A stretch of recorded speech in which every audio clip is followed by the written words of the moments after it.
and Sean, GarageBand.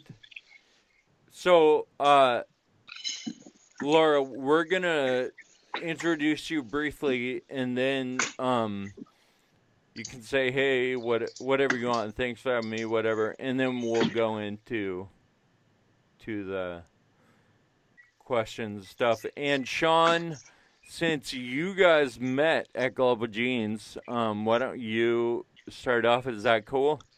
Yep. All right, sweet. So, GarageBand. Hold on.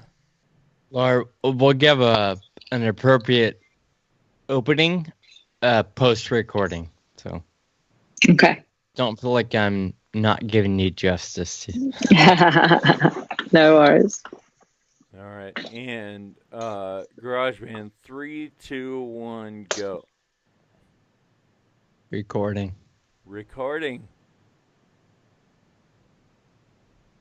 Skype you? Sorry, I missed that. Yep, Skype's going.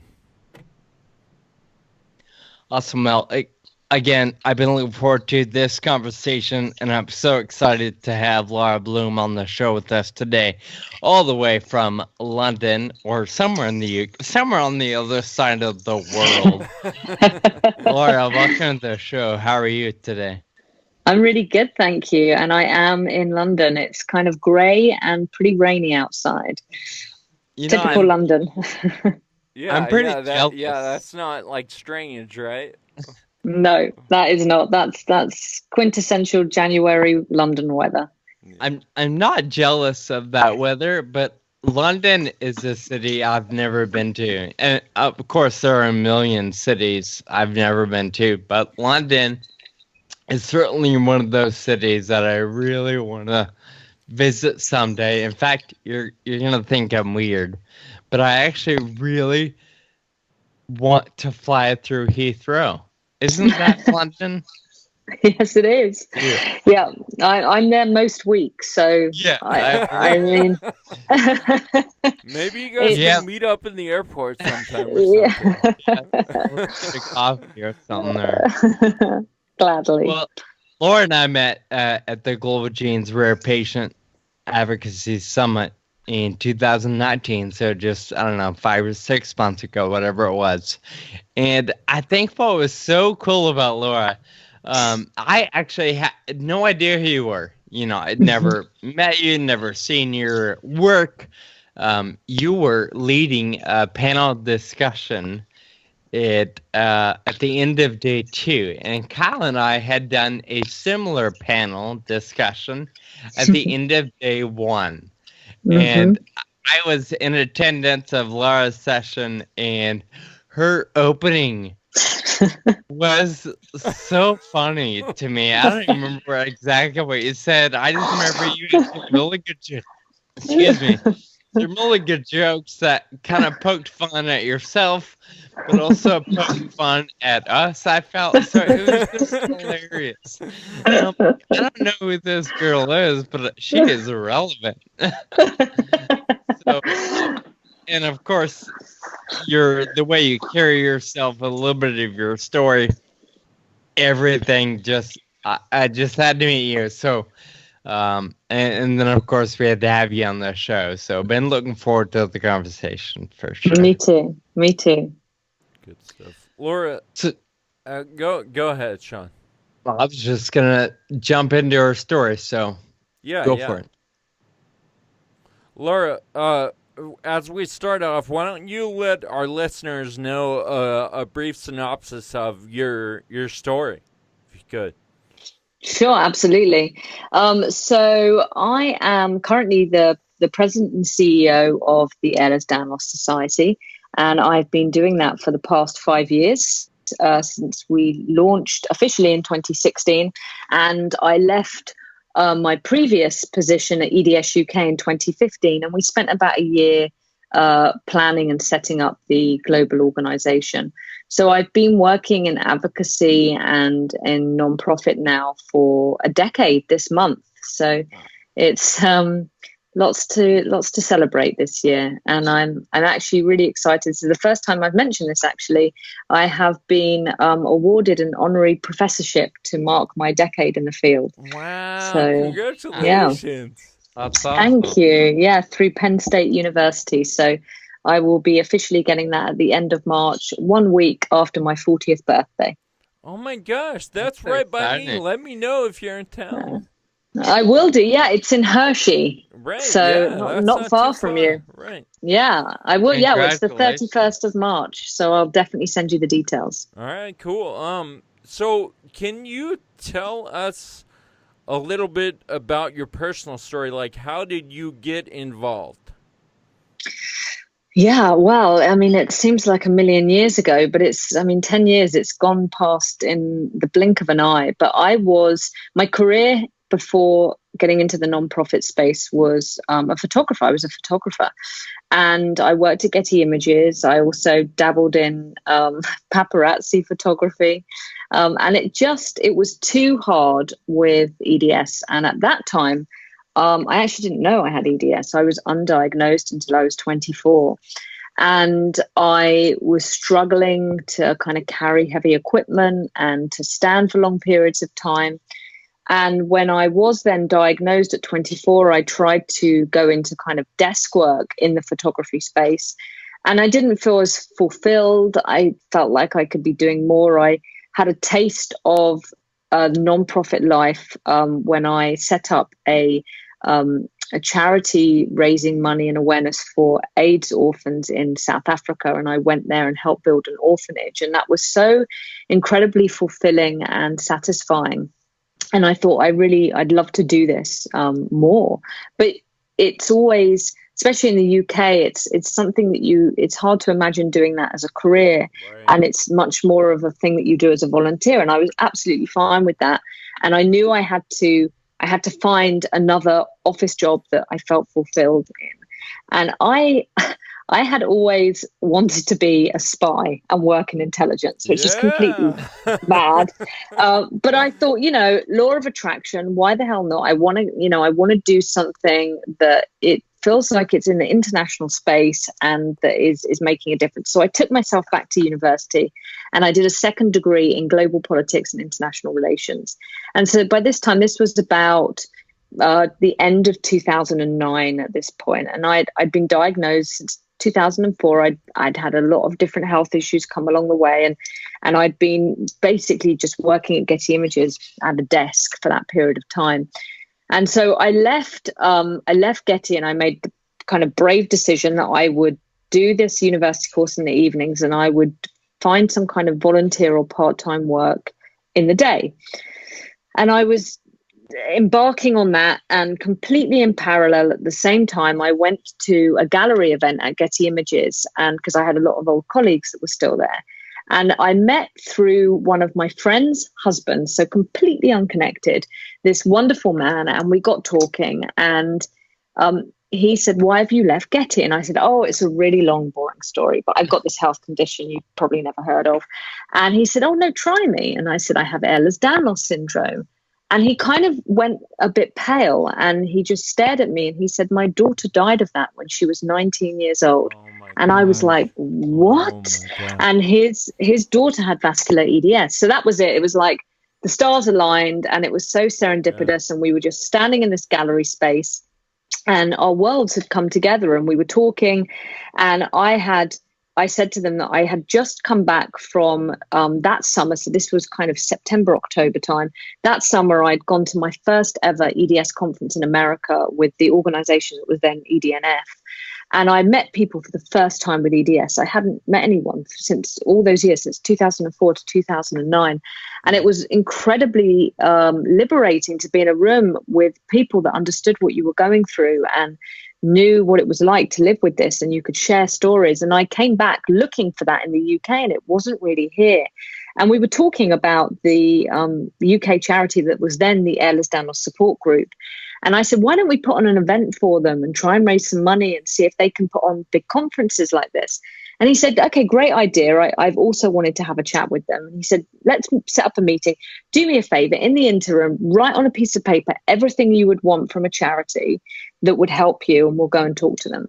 So we went and met with them. It was in a freezing cold church hall in Aldershot, in the middle of the country in the UK. And I'm sitting there in my usual animated way with my hands flapping, and you should do this, and you need to set up a Facebook page, and you should change your name, and you should do conferences, and you should sell hoodies. And I kind of went from the massive to the minutiae. And at the end of it, this gentleman said, I've decided what I'm going to do. I would like to invest my money and to pay your salary for the length of your degree whilst you're thinking about what to do. And at the end of your degree, if you want to go off and be a spy, you can. And hopefully you would have helped set up the charity to be a little bit bigger. And you can do everything that you said on that piece of paper. And I was like, hang on a minute. I have no experience in doing any of that. That wasn't what I had in mind. I was just going to put on an event. And he said, well, no one else is doing it. And that kind of really resonated with me. I was like, yeah, I mean, why not? I built an orphanage with people I'd never met in Africa. Maybe I can do this, a cause that's so close to my heart. So that was it, really. And I really did think it was going to be short term, and I was going to be, the next Jack Bauer when I left university. But 10 years on, here we are. I think that really speaks in this man's ability to read your character and be like, I really, I want to take a chance because I think this person could actually really do something. It's kind of that intangible thing that he saw in you, I think, probably. Yeah, no, I was very grateful, but it was also a hell of a lot of pressure because, everything I did and actually to this day, everything I do, I really do in memory of his daughter because, she doesn't have the privilege of being alive and being on this earth. And if I can do something that makes a difference so that people with VEDS and all the other types of EDS get to have longer on this earth, then I want to do that. And I had such a long diagnostic odyssey myself. I went through so much to get my diagnosis, and I know that my life could have gone in a very different direction if I didn't have the kind of strength of mind that I do. And not everyone has that, and it's not easy to come by.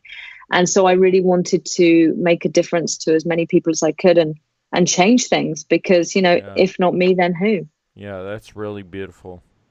Lara, can you give our listeners a glimpse at what EDS is or how that impacts your daily activities? Mm-hmm. So Ehlers-Danlos syndromes are connective tissue conditions, and there are 14 different types, and we know the genetic cause of 13 of them. And they are classified currently as rare diseases. That some of them are very, very rare, ultra rare, and some of them are rare. And the most prevalent type, the hypermobile type, which we don't yet know the genetic cause for, we think could actually be rarely diagnosed and actually a lot more prevalent. But we don't have the kind of studies and research that's needed to really start to prove that figure. So we're trying to do as much as we can to help that. We've been very lucky to have been donated $2 million to try and find the genetic cause behind that type of EDS. And so we hope over time that knowledge will grow. For me personally, I have, I was diagnosed in 2004 with the hypermobile type. I've got quite a bit of tissue fragility and things that aren't as usual with the hypermobile form. I do meet the criteria for hypermobile EDS at the moment, but there's also been question that I may have another yet to be defined rarer type of EDS, but who knows? And I think it's almost, I think diagnosis is incredibly important, but I think we can also get quite caught up in labeling and worrying about what everything is. And I think what the most important thing is getting the symptoms treated. And that's what we're trying hard to do, so that whether people have EDS, HSD is hypermobility spectrum disorders, wherever you are in that spectrum or whatever type you have, what's essential is you get diagnosed as soon as those symptoms begin and you get those symptoms managed and cared for.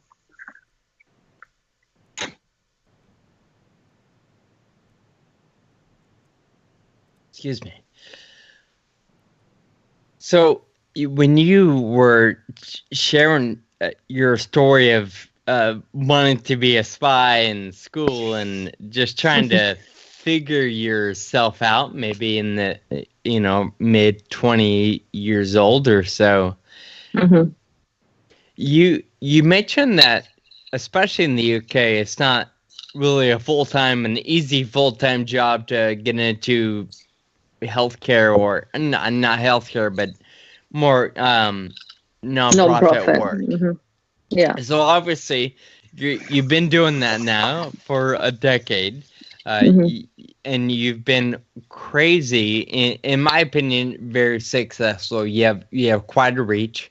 You even told us yourself you're at Heathrow every week. Like, sorry, that's my dog going crazy. 1 second. Sorry. That's all right. You get. Sorry. Yes, right. Heathrow every week. So you've got probably the busiest office in the world.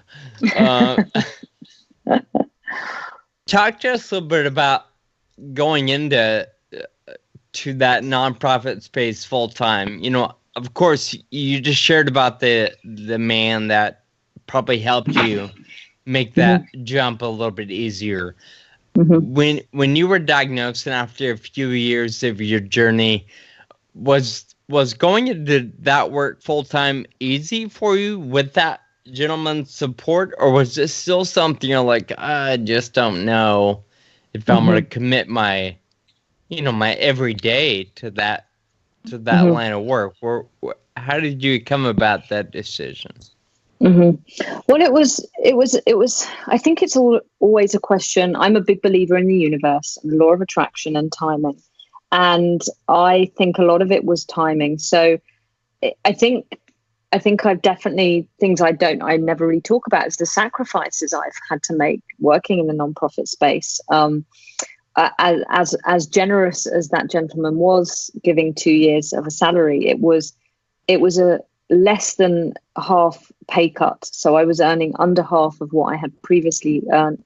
And I was able to do that because I was in a relationship at the time where I had a very low rent, and I was lucky enough to get a scholarship to the university that I went to.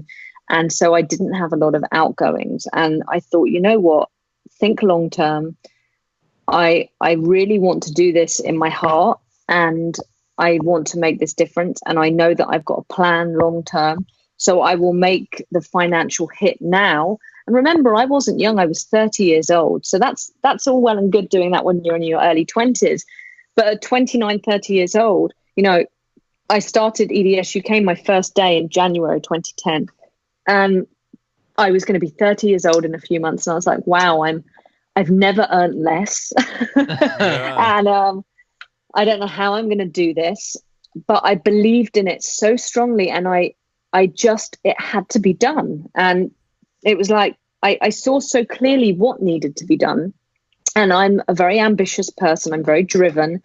And I thought I could throw all my energies into the corporate world, or I could throw my energy into this. And who knows what will happen in a few years when I graduate. Maybe I will be a spy. And I never really thought past that. It was just like, I went and studied every evening, 6 till 9 o'clock at night, 4 nights a week. And Monday to Friday, 9 to 5, I worked at my desk. And when I started, my desk was at the end of my bed in my bedroom. It was just me. And when I left in 2015, we were one of the biggest EDS charities in the world. And I had eight members of staff in the office working with me. And it was incredibly fulfilling. And it was a really hard decision to leave. But there was a real ceiling on what could be done nationally. And I knew that what needed to be done was international collaboration. And I cannot tell you the difference. It almost feels overnight because we only launched in 2016. And since 2016, we've launched a global registry. We've got research grants. We've raised millions of dollars for research. We've done events all over the world. We've brought the community together. We've got research labs and doctors and academics talking together for the first time ever.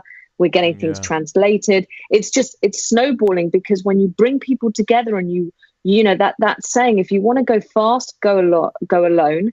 If you want to go fast, you go alone, and if you want to go slow, you go together. And it's like, that's the way to do it: slowly, together, collaboratively, and that's how you change things. That's how you go far. And it's really, I've really seen that come to life. And I just honestly, I don't know where 10 years have gone, because I never thought past this. It was just, this is what needs to be done today. And if I leave, there's no one else that's really doing it. And I'm driving this. And I spoke to doctors, and I was like, I'm thinking about leaving. When I left EDS UK, I was thinking about maybe trying something else, because honestly, the financial sacrifice I've had to make, I don't own a property. I know that's not a big thing in the US, but in the UK, every one of my friends right now owns a property. They have kids. I'm 40 in a few months' time. I have had to make some real sacrifices, and people think I'm swanning all over the world and living I think I saw hysterically. Exactly. I saw one social media troll the other day post on my social media that I was a 40-year-old millionaire going swanning around the world on the charities money. And I was like, oh my God, if you only knew, I have nothing. I have nothing, but I have the wonderful people around me, and I'm incredibly fulfilled every day from what I do. And I wouldn't change it for the world, but it was a big decision, but also it just happened. Suddenly that was that day, and here we are 10 years later, and I don't really know what happened in between. That's amazing. I think it speaks to the vision that we sometimes selfishly or uninformed have about our lives when we're young, right? It's all about me. I want to make a big paycheck and have a big house and a nice car. And then you realize at some point that it's not about that. It's about how much you can contribute to the world. And this other path, even though it wasn't what you thought it was going to be, it sounds like it's been incredibly fulfilling and has provided an amazing life for you. And I can tell just by the way you talk about it that you love what you're doing, even though it was not what you expected, and you're not a spy. Yeah, exactly. Well, it would be the best cover story, right? So maybe I am. I feel like that's something a spy would say. Exactly. So, I couldn't Laura, possibly say. I'm curious, in that whole mix, can you think of a time where you absolutely either regretted your choice, or maybe the word regret isn't so much, but maybe you let yourself down? Do you think you let yourself down at all in the last 10 years? No, I think I can say that I haven't let myself down. I think that the only time, and regret is strong, the only time I've questioned what I'm doing and if it's all worth it is when there's the negativity out there that you sometimes get. I'm working within a community that have been incredibly neglected for 2 decades at least. Many of them are undiagnosed. Most of them do not have the access to the care and treatment and management they deserve. They don't have the validation they deserve. And they are quite understandably resentful and frustrated at their journey that they have had. And I can relate to that because I had that journey too. And, they see me. And for example, when I did my documentary, Issues with My Tissues, it was about me walking the marathon. And I was really taken aback by the negative comments I got, things like, I won't get my benefits because you've walked a marathon and now my doctor won't believe me. And it's like, wow, I just didn't even think of that, because, you see people with cancer and with, all different kinds of diseases doing these things and these physical challenges, and people don't question it. It's inspirational and it's wonderful. But when you're in kind of the bubble of your world, and it's a small world, and people are just questioning you and questioning how, you don't represent me. You're not ill enough. You're an ableist. You're this. And it's incredibly hurtful and very, very hard. And, it's like the more successful I've got and the organization has got, people are trying to tear me down, and even more heartbreaking, the organization down. You know, we haven't had an organization there that is doing the work that we're doing ever. And now it's there, and people in our own community want to attack it. It blows my mind. I just don't understand it. And it's days like that when you've worked all day and all night. You could be doing a conference call at midnight, and you're staring at a comment on your social media, and you're like, what am I doing this for? You know, I'm jet lagged. I'm seeing double of everything.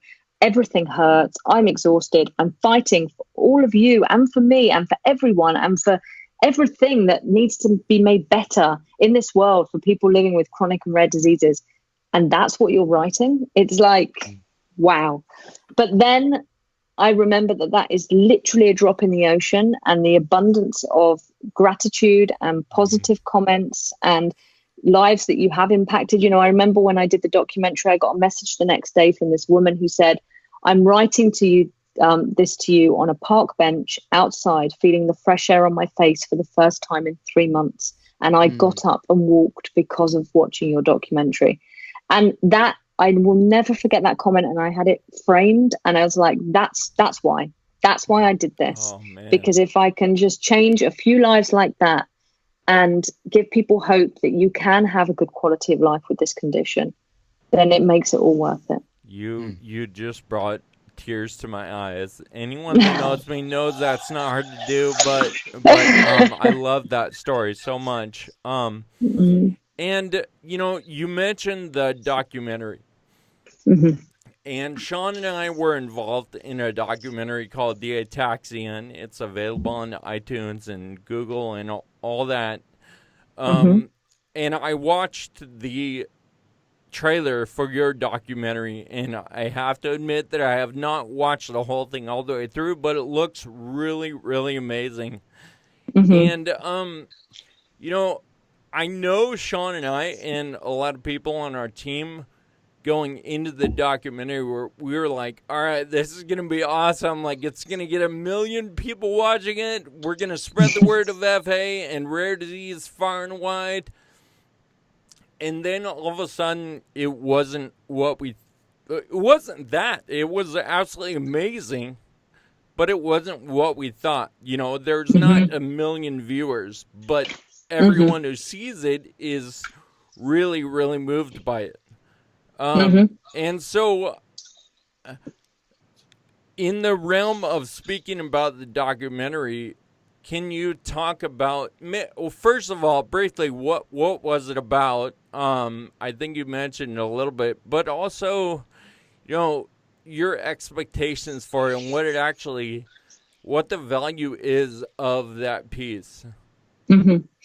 So, I mean, I can completely relate to what you're saying. I started filming the documentary. I did the marathon in 2011. So, 9 years ago now. And I never wanted to be the subject of the documentary. My plan was that we were going to do a documentary, and I was going to kind of be the Louis Theroux, and I was going to host it, and I was going to interview other people, because I actually rarely talk about my story with EDS, because I think it's important that I don't do it through my narrative all the time. I think it's really important to represent all the different types of EDS and HSD. And so I was like, we're going to find all these stories. And these filmmakers were like, no, you need a story, you need a beginning, you need a middle, you need an end, and you need a journey that people can follow and be moved by. And I was like, oh, okay, well, let me have a think. And during this time, I was doing bucket collecting at the London Marathon. So this was April 2010. And I was watching this like 70-year-old man do the marathon with a fridge on his back. And he was going so slowly. And I was like, okay, if he can do it like that, I can do the marathon. And all my friends were like, you're mad. Like before this, I had never walked more than like 1 or 2 miles in my life. I was stopped by pain and fatigue. So it was a huge challenge. And I spoke to... Real quick, a fridge. I just wanted to make sure that means the same thing in the UK as it does in the US. He was doing this with the refrigerator on his back? Yeah, that's the one. A refrigerator. All right. Yeah. So I spoke to the film people, and I was like, I'm toying with this idea. Do you think that that would be a good narrative for the story? And they were like, yes, love it. That's it. That's what we're going to do. And I was like, oh, God. So then suddenly the documentary was about me, and it was never my intention. But I just thought, okay, this is an amazing opportunity to break out. I don't know if you feel like this, but I feel like awareness, we're in a hamster wheel, and it's just within the EDS sphere, and we're speaking and we're getting out there, but we're not, when I walk down the street and I tell people I have EDS, they're still like, what's that? And we're not breaking outside of that bubble and out of our community effectively. It's certainly helped. We've had people like Jamila Jamil, Lena Dunham, Sia come out and speak about having EDS, and that has helped hugely. But that's very recent, and that's going to take time for that ripple effect to be seen. So my hope with this film was that it would make all the film festivals, it would get on, Channel 4, it would make incredible awareness. I didn't really think about it financially ever. It was much more, this would be an awareness project. And it's very hard. It was made on a shoestring. I think we made the whole film for under £5,000. And that was like 6 months of a producer and a director with 2 cameras. And, they followed me the whole route of the marathon, bless them, with no training. They didn't expect that they'd get to do the training. So they were like as dead as I was at the end of it. And it was an amazing journey. The marathon day itself was the best day of my life, I think, one of them. And it was amazing. And it really, the impact the film has made on so many people, a lot of people use it as something that they show their family and friends to tell them about what the condition is. And it's, a lot of the content on there is out of date, but there's somehow the messages behind it are timeless. And still, 2018 and 2019, I took it on the road again and started doing a Q&A tour with it. Yeah. And sometimes there's 10 people in the room, and I'll try and go, whenever I'm in a country, I'll try and do a screening. And, sometimes people have said, aren't you exhausted? What's the point? There's 10 people. And I do it, and it's exhausting because it makes a difference to those 10 people in the room, and they get a chance to ask me questions about the condition, about my journey, about the society, about research.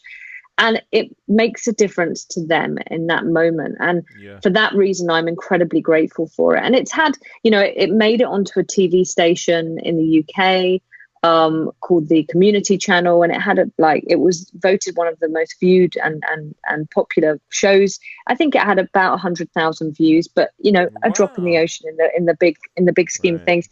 And it was annoying because they removed it. It was running on YouTube on their channel, and they then took it down, and we had to start again. So it's like on 12,000 views now, which is frustrating because it was like over 100,000.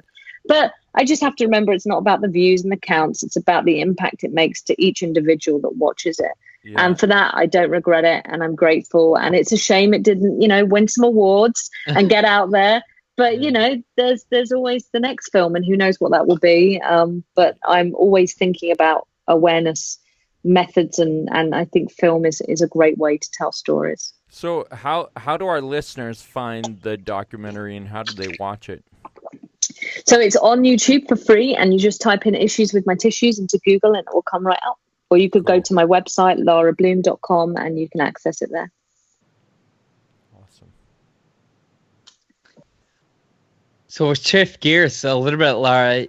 Obviously, you've spent many years committed to raising awareness and being a part of the process. A lot of different people do the same thing. They get a diagnosis somewhere down the road. They commit their life, or at least their working life, to making a difference. What would be your advice to somebody that maybe is facing a new diagnosis or is trying to figure out what to do and how to do it? Maybe because in their space, nothing is going on, or not much is going on. Obviously, you believe in the power of patient engagement. So talk to us a little bit about that. Why is patient involvement so important? And what kind of advice do you give somebody who's looking for a place to get involved, if you will? Well, I'm passionate about patient involvement, patient engagement. In fact, that's what my professorship is in. It's in global collaboration and patient engagement. So I think it's so important to have the patient's narrative from bench to bedside as an equal stakeholder in everything, I believe, that impacts the patient at the end of the day. Because how can you possibly know how to conduct a research study, what kind of events you should put on, what drug treatments there should be, if you don't have the patient involved in the entire process? And I think what I've realized and learned from firsthand experience over the last decade is what really makes the difference between someone being able to do this as a career and someone being able to do this part-time, and neither is better than the other. It's just different ways of doing it. But what gives me, I think, the longevity is, like I've said, I rarely talk about me. And I think if you can take your narrative out of it, there's always time for your narrative. If you've got a room full of donors and you want to make some people cry, that's when you give them your story, your pain, there's a place for everything. Right. But when you're campaigning tirelessly every day and you're advocating, you have to remember the community that you're standing with, and that everyone has a different story to tell, and that everyone has a different experience and a different pain and a different expectation and a different hope and a different fear and a different access to care and a different financial ability. And I think with everything I do, that's what I try and remember. And I think that's why I find it so hard when you do see the negativity on social media accusing you of exactly the opposite of that, because that's how I've done what I've done after a decade. And that's how I'm here, because I don't do what they're accusing me of. And I do speak on behalf of what I hope is our entire community, not giving my experience, but saying, we need help. We need change. We deserve better. And these are some examples of why that is. And this is my personal experience. And that isn't the same as everyone's. And my ability to cope isn't the same as everyone's. And the way that I conduct my life isn't the same. And there's no better words. There's no one way to live with a rare disease. And I think that's what you have to be mindful of when you're going to do this. As a career, certainly, and to an extent as a volunteer and part-time as well. Wonderful. Well, Lara, we really appreciate all your wisdom in navigating this world of making a difference with your life and being a big part of your community. And we really appreciate your words today. We want to ask one last question. What are the things that you're working on right now? What can our listeners look out for from you in the next however long? Yeah, well, 2020, it's going to be a busy year. So like I said, I get my professorship this year, which is really exciting. So I'm going to be doing even more within patient engagement and trying to get into as many different audiences and avenues so people can really listen to the importance of that and start to make that change. I've also, last January 2019, I launched my vlog, and my New Year's resolution in 2019 was to do a whole year, and I did, and it was fantastic. And I'm excited to do the same again this year. So people can find my vlog just by typing Lara Bloom into YouTube, again, going to my website, larabloom.com. Be great if you could subscribe to that and follow along with that. And that follows my personal story, but also what I do every day for the society and how I do my advocacy work. And at the Ehlers-Danlos Society, which is ehlers-danlos.com, there is so much that we're doing that's exciting. We've got conferences all over the world this year. We've got our global registry, which is building, and I would urge anyone with EDS or HSD to make sure that they are on that. Every single person will make a difference to future research. We've got research studies. We've got funding for research. It's very exciting. We've got our EDS Echo, which is our part of Project Echo, educational platform that's growing as well. So lots to stay tuned on, and please reach out and connect. It would be wonderful to meet more people in the rare disease space. Beautiful. So how if our listeners want to connect with you, how do they find you on social media or however you'd like? If you just type Lara Bloom into Instagram, Twitter, larabloom.com, YouTube, you'll find me. I think on YouTube it might be Lara Bloom EDS, but either way you'll get there somehow. Okay, great. And it's Lara. Americans love to call me Laura, but it's Lara. Lara. Got it. Beautiful.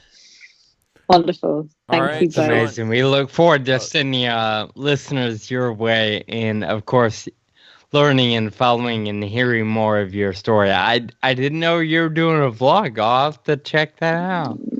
Super excited. Thank you. Wonderful. Thank you both.